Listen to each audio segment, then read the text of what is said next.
Did you just say that voting is ridiculous? No, I think voting is great, but if I have to choose between a douche and a turd, I just don't see the point.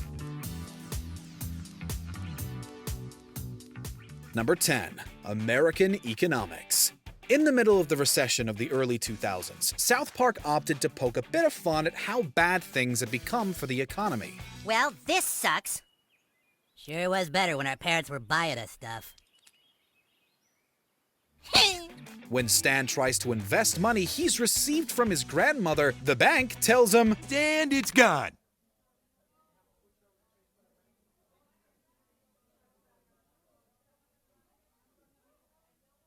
What? It's gone. It's all gone. his failed investment is just the first shot fired at the failing US economy. But the real gem here is how the show depicts governmental decisions around how to address failing businesses. Bailout! The most prudent move is a bailout. Bail out the insurance company. Comparing the seemingly arbitrary decisions the government makes to a game show provides a perfect illustration of how random things had become. Number 9. Consumerism. In this two-part episode, South Park takes on Amazon and their then CEO, Jeff Bezos.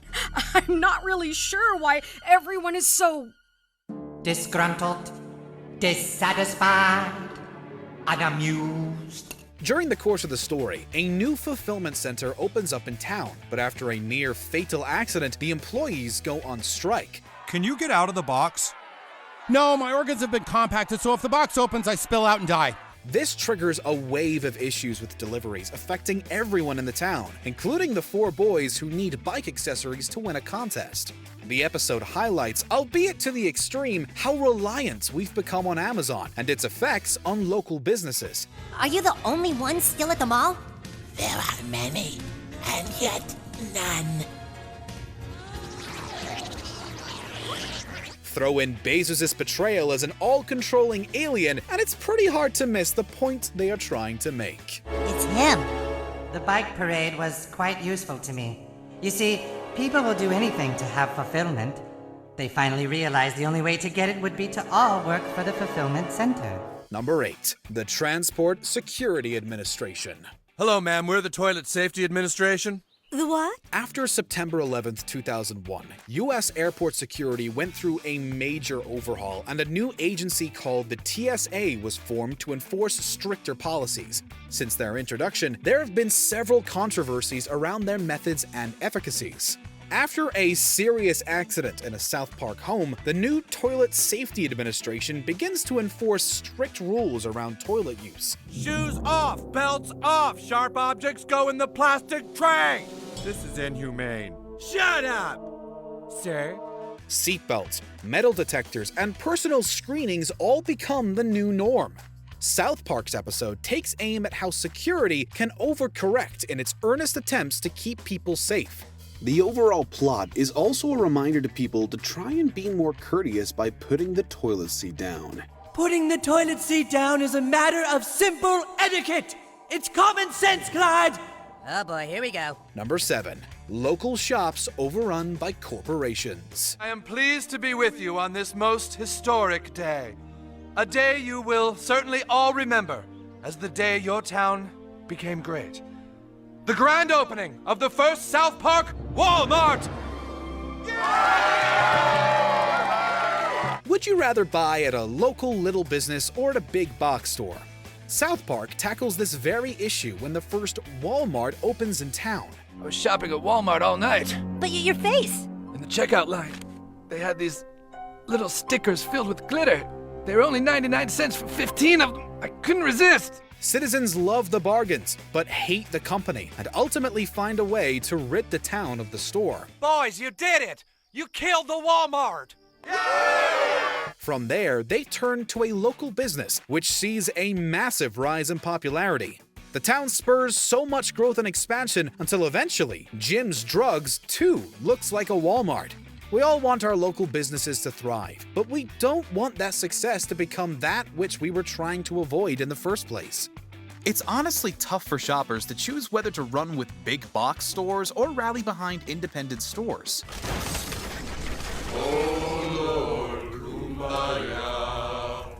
All right, let's not make that mistake again. Yeah, let's go shop over at True Value.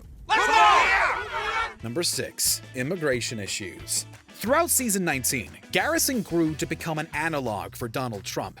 Now, I might not understand politics, or immigration policies, or the law, or basic ideological concepts, but damn it, I understand there's a bunch of Canadians here and I'm gonna do something about it!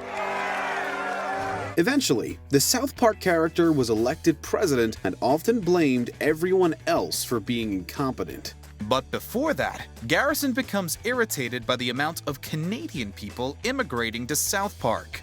The episode's entire portrayal of the immigration issue is one many in the US will recognize. Sorry, not sorry. It's time for someone to say it like it is and make our country great again. And issues around the topic have come up before on the show. Like took our jobs. They took your jobs. They took your jobs too. But never has it been so cleverly positioned and presented as it was in Where My Country Gone.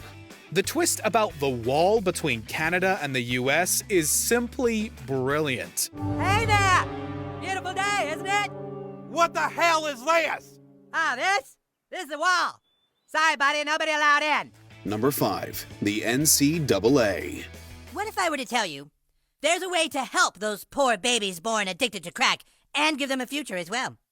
All right, what is it? Crack baby basketball. College sports are extremely popular throughout the United States. They are so beloved that fans in certain regions of America love it more than the NFL or NBA. Despite how much money is earned by these collegiate teams, the student athletes themselves don't make a regular salary. So what, you would make money off of my child? That doesn't seem fair. I don't make the rules, ma'am. I just think them up and write them down. South Park took on this issue by showcasing how Cartman took advantage of infants in order to make a buck. He uses every trick in the book to avoid having to pay the kids for their participation. He's got a constant flow of athletes that never dries up, Kyle. And best of all, it's all charity, so it's tax-free. There are clear parallels between Cartman's antics and the NCAA's treatment of their athletes. Number 4. The Iraq War. No war, okay? No war, okay? Oh, here you go, boys. These will help you protest. It's good to see that you care about peace, boys, okay? In the early 2000s, a United States-led coalition helped unseat Saddam Hussein as the leader of Iraq. This choice and other efforts they made in that area sparked mass protests around the country, including the fictional town of South Park. The boys find themselves torn between people who support America going to war overseas and those who want to protest. I believe freedom isn't free. No, but war shouldn't be our goal. We must defend our country.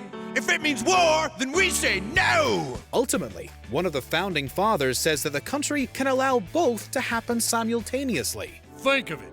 An entire nation founded on saying one thing and doing another. The episode surprisingly expresses that everyone has a right to their own opinion and that the conflict is more complicated than citizens may think. It's called having your cake and eating it too.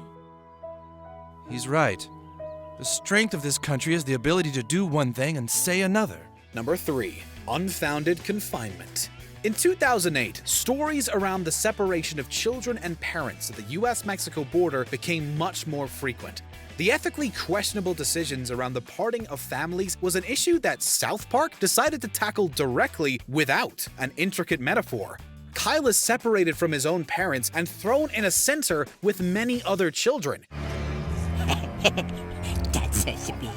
Through his eyes, he makes it perfectly clear to the ICE agents and the audience about the long-term effects of isolation. What you're doing here is creating a Mexican Joker. And what's a Mexican Joker gonna do? He's gonna grow up and have memories of being wronged by you, and he will grow and wait and then finally fight back with a passion unlike anything you've ever seen. It's a welcome departure to see the show address such a sobering issue directly. Number 2. The US voting system. A vote for turd sandwich is a vote for tomorrow. Have you ever noticed that in most elections, you end up having to choose between two parties? Sure, there are others, but more often than not, due to the way the voting system works, elections often get whittled down to two candidates. Then what do you do if you're not a fan of either? Did you just say that voting is ridiculous? No, I think voting is great, but if I have to choose between a douche and a turd, I just don't see the point. Stan faces this very issue and is ultimately banished from the town when he refuses to cast a vote for either candidate. Dad, isn't this a little extreme? Jesus. I guess maybe you'll never understand how important voting is. Goodbye, son. The right to vote is an important one, but this episode showcases how a flawed electoral system can undermine the democratic process. Before we unveil our top pick, here are a few honorable mentions. New Jersey. The show takes a shot at plenty of stereotypes about the state. All night long, they keep me awake. They're either screaming at each other or making some disgusting sex sounds. It seems like all people from Jersey do is hump and punch each other. Supreme Court nominations. Mr. Hankey is used to take a shot at controversial Supreme Court picks. Mr. Hankey, do you understand how important these statements are to the citizens of this town? All I understand is it's only 8 weeks until Christmas. If we don't stop wasting our time, we're all gonna miss out on the most magical part of the whole year. Blackwater spoof. A member of the security team really did use Cartman's name in real life to buy guns. Okay, but you're gonna have to sign for those. Not a problem. Number 1. Third world poverty. Here in the heart of Africa, children are dying. Not from disease or war, but from hunger. After watching a commercial and donating money, the boys accidentally adopt an Ethiopian boy and name him Marvin. Maybe they took it literally when we said we wanted to adopt a kid. Through their interactions with him, we see a sharp divide between the boys' lives. While the United States is presented as indulgent and overflowing with goods, Marvin's hometown has more trouble accessing resources. Cartman and his friends are seen gorging themselves with no regard for the food and privilege they have, while Marvin sits there malnourished. No, starving Marvin, that's my pet. The episode definitely takes a shot at the idea that donating a few bucks through a commercial is enough to close the divide. It takes consistent effort and maybe a few turkeys to make a real difference to those in need. Did you enjoy this video? Check out these other clips from WatchMojo and be sure to subscribe and ring the bell to be notified about our latest videos.